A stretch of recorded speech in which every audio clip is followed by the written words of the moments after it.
A promise is a promise. If we reach 20,000 likes on this video, I promise to make a video on all of Picasso's artistic periods. Hi, I'm Antonio García Villarán, and in this video, I'm going to talk to you about Pablo Ruiz Picasso. And the thing is, so much has been said and written about this artist, thousands of essays have been done. Well, it's even been said that he's an abstract painter, but Picasso never did abstraction in his life. He didn't even like abstraction. He was always a figure of artist. But it's true that at the end of his life, he made parte. Well, we're going to see it in this video.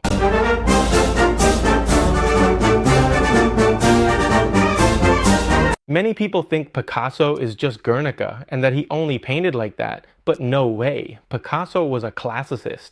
In fact, he had an academic training because, as you know, his father was a teacher at the School of Arts, first in Malaga and then in Barcelona. And if we look at Picasso's work as a child, you wouldn't believe how the kid drew, huh? How the kid painted, huh? And he has these academies. Academies are those charcoal drawings of classical sculptures. Well, he has some academies that are masterful to the point that he himself said he was surprised to see how he did those things at such a young age. And not just because he had a painter for a father, you know, because you can have a father or a mother who's a painter and hey, you might not even like art. The thing is, it's clear he really liked it. He loved to work. We'll see that the most complete catalog of Picasso's work was made by Christian Zervos, and it reproduces over 16,000 works. 16,000. And what's even more important, painted and drawn by him. Unlike others, because that's for sure, huh? Picasso loved to work. He loved to create his own works himself. Well, as is only natural, right? But he started from a very early age. He had his first exhibition at 13 years old. And those academic drawings I mentioned, he was doing them at 7 years old. At 7 years old, the kid drew like that. And while it's true his father helped him a bit, well, he advised them, helped with compositions and such, he has paintings that are truly masterful for a child his age. Like this one he painted at 15, the First Communion, or the portraits of his father and mother, and even the copies of works by Velázquez or El Greco, and even interpretations in the style of Velázquez, which are, well, they're very well painted, very well conceptualized. The use of color is also spectacular, and it must be said that with this training, one can then go on to do whatever they want. They can continue that way or do other things. He has a copy of Velázquez's Philip IV with Let's see who else can do something like that. I mean, if Picasso had wanted to be a forger, he would have been set for life. But of course, since he had a lot of imagination, he said no, forgeries for people who have the skill but lack the imagination. Or this other painting from 1897, Science and Charity, which although it was criticized in its time because they said that hand looked like a glove, the sick woman's hand, but well, it appeared in some newspaper. It's also true because his father helped him. His father knew people in that world, and we already know because it's been studied that even in some competition, well, his father gave Picasso in hand. And although Picasso perfectly mastered academic drawing, academic painting, but he was very critical of the academy. In his letters, he really laid into the educational system of the School of Fine Arts in Madrid.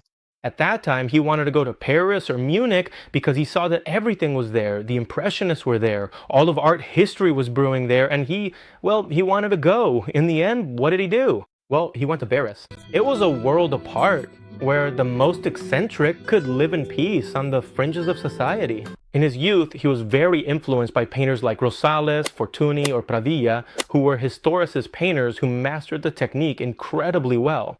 And from that, and especially from the paintings in the Prado, was where he got the most out of it. And the thing is, Picasso, since he was young, has always had some success with painting. Well, this painting, Science and Charity, won a gold medal from Malaga, in addition to having some special honorable mention. And by the way, speaking of Malaga, yes, that Picasso is from Malaga, but Picasso lived very little time in Malaga, his childhood or so. And as much as I've read, he doesn't really champion Malaga that much, right? He says, I am from Malaga. No, I don't see it that way. In fact, Sabartes, who wrote his memoirs talking about Picasso, who was by his side for more than 30 years, says that, well, he almost doesn't even remember that time in Malaga. It's true that he never became a French citizen because he was waiting for Franco to die to come to Spain like that and be received with all the honors. What happened is that Picasso died first. And what was Picasso looking for in Paris? Well, to feed off all the modern movement that was emerging. He loved Toulouse-Lautrec.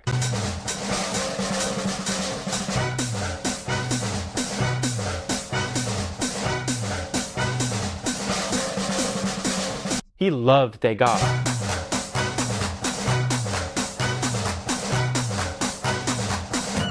And you can see that many of his works from that time drink from those sources. It's just that Picasso has something that impresses me a lot, which is that he's capable of matching and even surpassing techniques or ways of seeing painting that he himself loves. And that's not easy, huh? That's not easy at all. And he has another thing that I also love, and it's that everything he learns ends up later being incorporated into all his works throughout his entire life. And he experiments a lot. There's a painting in the Reina Sofia that I love. I've studied it a lot, not just for the composition, which I think is great, with the figure on one side of the painting and the arm extended like that. And if we look at the face, her lips are made with vertical brushstrokes, red vertical brushstrokes. And those kinds of solutions are what have interested me the most when I've researched it, when I've studied it. Well, then you also analyze the period in which he did that kind of work, and you see how, for example, a great draftsman, Ramon Casas, a Catalan, has drawings and paintings that look very similar. It's not just that they're similar. I think Picasso saw the solution and said, well, I'm going to incorporate them into my painting. And he incorporated them, and very well. Also, for example, between Ramon Casas and Picasso, you can compare their drawings and see that the quality is very similar. I think Picasso must have been driven a lot by a kind of envy or a desire to excel. Because, for example, Ramon Casas exhibited at Els Quatre Gats, and Picasso later did a similar exhibition with portrait drawings of his friends. But for me, the most important thing about Picasso is that if he were alive today, he would be an Instagrammer. Of course he'd be an Instagrammer, because what Picasso does throughout his life is nothing more than painting what happens to him. The people who pass through his life, his women, his children, his animals. That is to say, Picasso's hand could have been a cell phone with a ton of filters, mind you, but a cell phone. For example, the blue period. Well, it could be a filter, right? The blue period filter. And what kind of things did it take? Well, mostly images of the poor of that time. He also painted his friends, people in bars, because he was very young and he liked to be out partying all the time. Well, let's see, not always partying, but he liked to go out, like all young people. He even painted the death of his friend Casagenas. Not just a portrait of Casamejas with a gunshot to his temple, but he also made an allegory of Casamejas dead and ascending to heaven, where heaven for him, what is it? Well, a kind of brothel, a bunch of naked women and a white horse and Casagemas. Picasso's things, the chauvinist. He was very much a chauvinist. Also, of course, he has many drawings of female nudes. And the fact is that the female nude is something he's going to practice throughout his life until the end of his days. Personally, these early periods of Picasso, honestly, I love them. Not every painting though, because he experimented a lot. There are works of his that I look at and I think they were sketches that aren't even finished. But of course, since anything by Picasso is now worth a fortune and they exhibit it and say, wow, a Picasso, a Picasso. I mean, in many catalogs you find things where you say, hey, this isn't top tier, but well, it's good to see it to learn.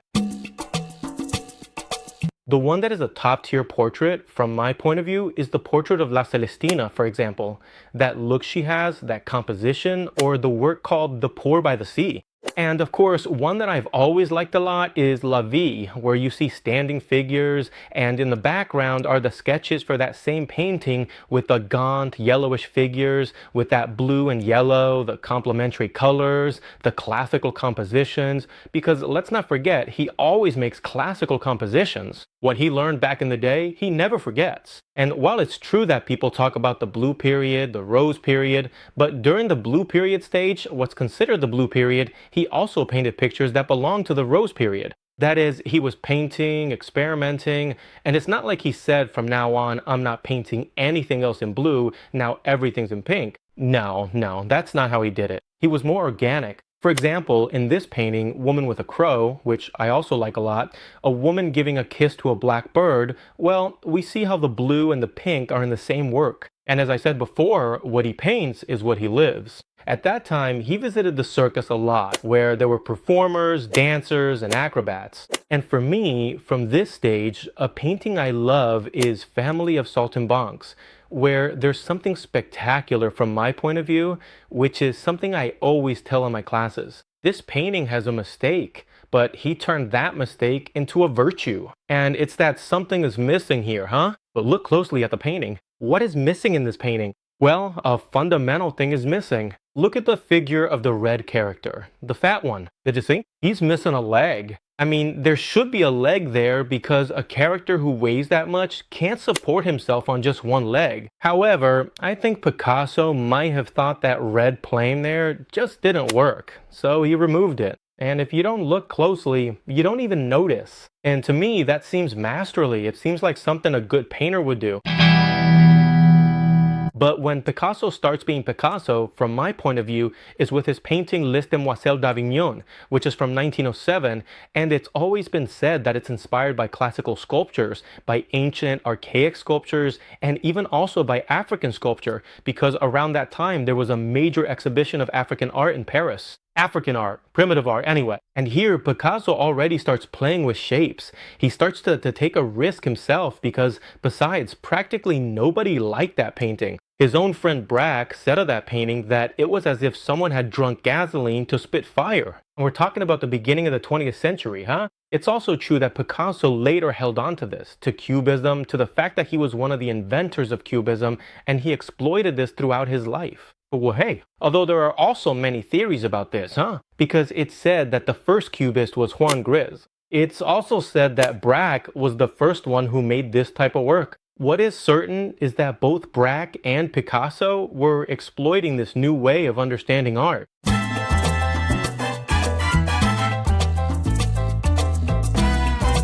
And as I say, for me, both analytic cubism and synthetic cubism, when I see many of these paintings, they end up boring me because look, the themes are still the classic ones. Portraits of Conwayler or portraits of his friends, of his other dealers, still lifes, cubist still lifes, lots of guitars, many still lifes with guitars, and even with Anis del Mono too, because he was quite a joker. But we shouldn't forget that cubism is something very classical. Just look at the color harmony present in all of the paintings. There's no harshness. And not only that, there's formal harmony. All the straight lines give them a lot of unity. And even these pointless brush strokes, as I said before, he makes use of everything. Everything he learns, he uses. But there is something that is innovative, and that's the material. Because in Cubism, both Picasso and Braque, everyone doing Cubism, included pasted paper as part of the work. That is, at that time, if a painting wasn't painted, well, it wasn't considered good. And of course, pasting paper wasn't considered artistic at all. But the Cubists, and especially Picasso, were among the first who started to recycle. Indeed, recycling and taking other types of materials and adding them to paintings, which the Dadaists later exploited a great deal. Regarding Cubism, Picasso always said that Braque and he tried to create a universal language that everyone would understand, and even that everyone would practice as well. In the end, it just became another style, but, well, a style that also includes words, typography within the work, and people say, oh, how modern, look at what he's done. But not really. I mean, putting words inside paintings had been done since the Romanesque period. Well, since the Romanesque, since forever really. And there are many paintings from the Renaissance, the Baroque, that put phrases in there. I mean, practically everything's been done. And when I say that Picasso loved to recycle, well, I'm not the one saying it, you know? Françoise Gilot says it. She was one of his women. She was with him for over 10 years. And in her book, she tells, for example, how he made that famous thing, that bull's head made with a saddle and handlebars from a bicycle. And she says that he really liked to look through the rubble bins. It's not that he looked through trash cans, but almost. And all these materials, he would later recycle them, compose them, make sculptures, some of which, well, are indeed parte. And he'd do these kinds of formal games, to call it something, I guess. Because one thing's for sure, Picasso loved to play. He was always playing. Playing not only with painting, with shapes, and with color, he also played a lot with people. I have a video I posted very recently with 3 anecdotes about Picasso, which I invite you to watch because there I talk about very specific things about him that you'll like. And when people talk about Picasso, they say he was very sexist, he treated women very badly, and so on, but let's analyze it, let's analyze it. That anecdote everyone knows about when he was painting Guernica and Dora Maar was there with him and Marie-Thérèse came in and they started to argue. And then they said, which of the two do you choose? And Picasso said, well, you two figure it out, fight it out. And then they both start fighting.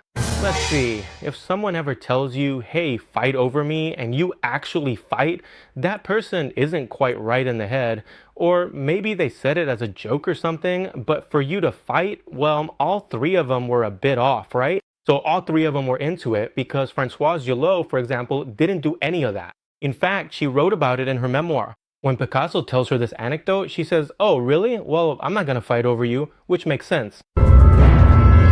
By the way, speaking of Guernica, he started doing something that many of us do online now, which is that he photographed every stage of Guernica. As he was painting it, he was photographing it, and today we can see how the painting started, how it progressed, and how he finished it. And although I honestly like Guernica, I think it's an important work of art, but I like the sketches much more, the preliminary studies he did. And I also really like how he expresses horror. For example, the intensity with which some drawings have bulging eyes, one up, one down, how a woman bites a handkerchief, for instance, in some drawing, or those hands when they squeeze an object with the fingers, each one pointing in a different direction. There, I do think there's a quite interesting formal analysis. And it's true that Picasso's work is very repetitive in its themes, as we've said, but not in its form. I think that throughout his life, he was fighting against that, against repetition. He made many variations, but it's also true that at the end of his life was when his work, from my point of view, began to falter more. For example, all those interpretations he did of classic paintings, like Las Meninas, which he drew until he was exhausted. And not just Las Meninas, but many of the paintings in the Prado. He interpreted them through his lens, through his Cubist lens, because what they call the Picasso style is nothing more than a variation of Cubism. Something he painted to death time and time again were dramatic and intense bullfights.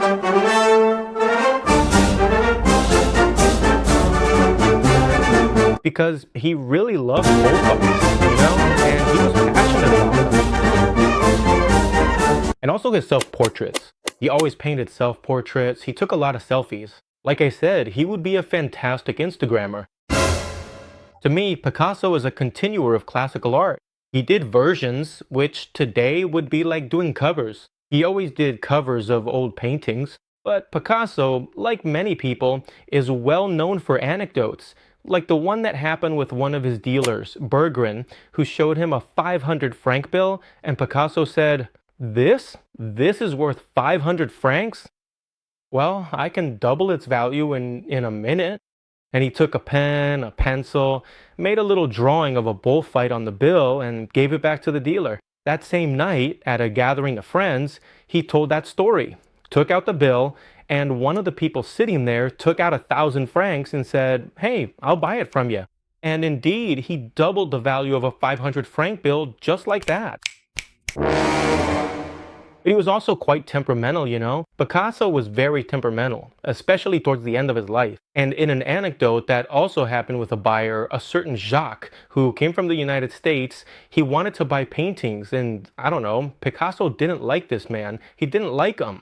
After some time they're in the studio looking at the paintings, he told them, well, that he didn't want to sell paintings to Jacques, but that he really liked his hat. And of course, Jacques said to him, of course you're going to like the hat. It was custom made for me in London. It's a very high quality hat. And then he said, well, I wouldn't mind having a hat like this one. If you bring me a hat, you can take a painting. And what does Jacques do? Well, he took a plane from Paris to London, had a hat made to Picasso size. Picasso had quite a large head, and the next day he showed up there with the hat. Then Picasso took the hat, put it on, and said, he looked in the mirror and said, well, now I don't like it so much. I don't like this hat so much anymore. Boom! He put it on Jacques and said, no paintings for you today. A bit arrogant, but oh well. Look who's coming to say hello. Poobie, what do you want? What it? You want to say something? One of the things that I found very interesting about Picasso is that he never signed the paintings once he finished them, because he said that if he signed them, they could be stolen. Of course, and he also said that his paintings, he said this himself, right? That anyone in the United States could perfectly forge one of his paintings? Basically, he's telling us that his works were very easy to paint, the ones from his later period, right? It's also said that Picasso was like very stingy, that he didn't like giving things away. That's not entirely true, you know? I've been told many anecdotes, and I've read many anecdotes about Picasso and Picasso's generosity. Look, again, what do you want? What did happen to Picasso is that he didn't like to throw anything away. Although he had a lot of money, especially at the end of his life, he wore old clothes. It was incredibly hard for him to have a new suit made or to buy new clothes. But this also happened with the people around him as well. He didn't like getting rid of old things or the people who had shared his life at some point. For example, he left all his wives an allowance, some money, so that on one hand they could live, but so that they wouldn't leave him for good, to always have him there. In a way, so that they would never have a life of their own. But anyway, some of his wives spent their whole lives giving Picasso some warmth, and others, well, they ignored him. Picasso lived from painting and drawing always. Since he was young, since 1900, he already had his first dealer, a dealer who gave him 150 francs for everything he drew. This dealer's name was Pedro Menacjordi. And another thing that also really caught my attention, which Sabartes mentions in his book, is that Picasso also wrote. He wrote, but he didn't show anyone what he wrote, except for Sabartes, who, well, Sabartes was a friend from his youth. He started out writing poetry, Sabartes I mean, but I've read a few little things of Picasso's out there, and they're just okay. I haven't read much, so I won't give a very broad or clear opinion, but anyway. Not all of Picasso's work is good. He said so himself. For example, the ceramic pieces he made, although some aren't bad, he didn't end up liking most of them. He didn't consider them high quality. And I also think one thing, that at the end of his life, with so many sycophants he had, so many people wanted to get money out of him, because he made a lot of money. I mean, there were tons of people who wanted his work, and it sold like hotcakes. Look. And now Oma. Now Oma's climbing on me. What you want, Oma? Such a sleepy face, right? She has a little cold, doesn't she? But she's getting over it. She's got a little cold and she's hungry. So yeah, he had a whole army of sycophants, of admirers, and of course parasites too. And it's true, he has many sketches, many works that might seem, in part, all the knowledge he has is also evident in his works. The lines, the colors he puts in the paintings, he doesn't do them randomly, he does them with knowledge. Because I have to admit that I understand why Picasso is one of the artists, if not the most important artist of the 20th century. Not just for being a paradigm of change, I mean for not sticking to one formula and repeating it over and over. His drive for self-improvement is also important, and his work is also so vast that there's something for everyone, for all tastes. I think we'll never really know what Picasso was like because I've read many books. In fact, I'll list those books at the end of the video, and I'll also leave them here in the description box. But each one tells different things about Picasso. Anyway, it surprised me that he has such a bad reputation. Picasso has very, very bad press. But in the books I've read by people who actually knew him, they don't make him out to be that bad, They don't make Picasso out to be that bad. And on top of that, here I am in this video, talking about him like this. Anyway, I really hope you enjoyed this video. Smash that like button, share it, especially share it, and tell me what you think, because for sure the best thing about my channel is your comments. Of course, I learned so much. Thanks a lot for watching, and I'll see you very soon. Look. Look at the poor thing. Where is she? Almond. Almond. Almond. Look at this one. Look at the cable. Biting my cable, see it? I mean, here I am recording the video with Almond here in my lap, so you can see. She's just so good. Onan. These are some of the books that I have used to put together this video. I'll leave the details in the description box in case you're interested in any of them. They're all highly recommended. Picasso, Picasso, Picasso, Picasso.